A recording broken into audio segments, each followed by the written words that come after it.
Hello, boys and girls. I thought I would spend a little time today telling you how God created everything, okay? So you're sitting down, you got your listening caps on. Okay, because this is very, very, very, very, very scientific. It's based on the book. There's only one book that's worth reading and worth paying any attention to, and that is the Holy Bible. And we call it holy because it's inspired by God. Yes, it's inspired by God. And the reason we know it's inspired by God is what? Do I hear any answers? Yes, because it says it is. That's right. You get some extra gold stars on your report today.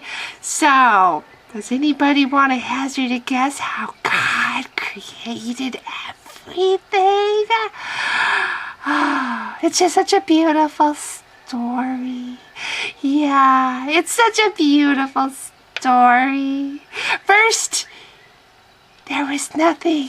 Absolutely nothing. Just darkness. Just the blackness of darkness of space with nothing in it. No materials. No rocks. No trees. No anything. Just the darkness and blackness and nothing. No stars. No suns, nothing, just blackness.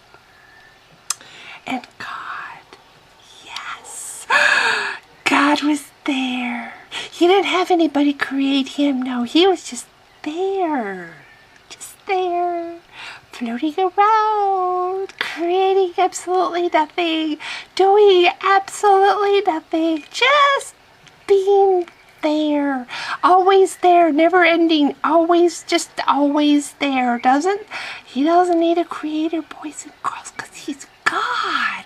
Yeah, God doesn't need to have a creator, even though, they say that everything that's intelligence must come from intelligence, right? Not if it's God. God doesn't have to have a creator. God doesn't have to have an explanation. You have to get this through your heads because that's really important. God is just so good and so great that he just gets to always be there. No need to explain why. No need to think about it. Just accept it. God has always been there, okay?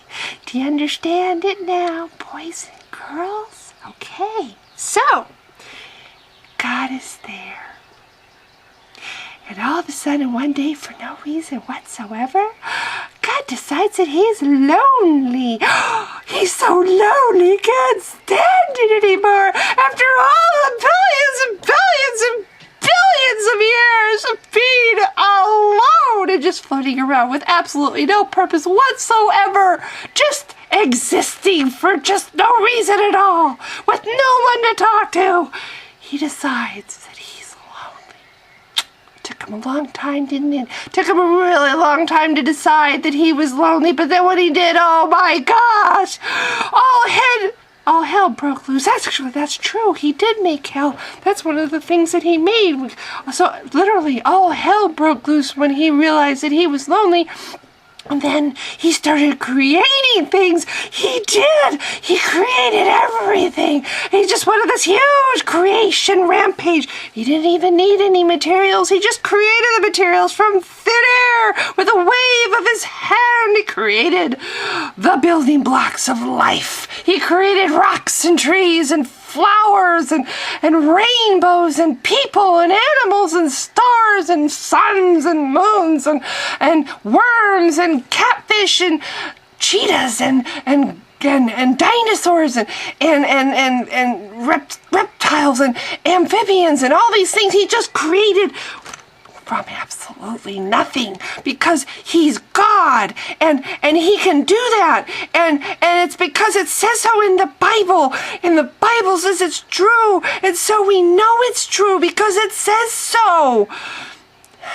And then after he did all this creating, this mass orgy of creation, he rested. Yeah, because he's just like us. He needs to rest. Yeah, it doesn't mean that he was invented by humans who think this way. No, it's because he just needs to rest. Because, even all-powerful gods need to rest. They get tired. All-powerful gods, they get tired too. They're just like us. They have all the same things. They get jealous, and they get bitter, and they get vengeful, and sadistic and murderous, and they change their mind, and they regret what they've done, and they want to redo things. Yeah, gods who know everything and are all powerful and all whatever, they do the same things that humans do. They have all the same problems. They have bad hair days. And why does my camera keep doing that? Oh, there, okay. Sit still. Yeah, so that's it. That's how it happened. God just went on a huge creation orgy, and he just went crazy, and he made everything, and it doesn't really particularly matter what order that he made them in, because he's God. He just did it as it came to him, and if it makes any sense scientifically, well, that's great. That means that, science supports the Bible, but the things that aren't scientifically supporting the Bible, then that's not really science, and you need to remember that if there's anything that doesn't support what you believe is not true. That's right. You got to remember, and I keep doing this to my camera.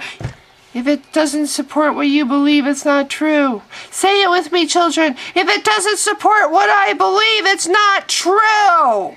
That's the biggest thing about being a Christian. Remember that. Remember and forsake everything that doesn't support what you believe, because it's not true. So anyway, that's it for the lesson today about how the world came to be. If you've been watching, thank you. Bye.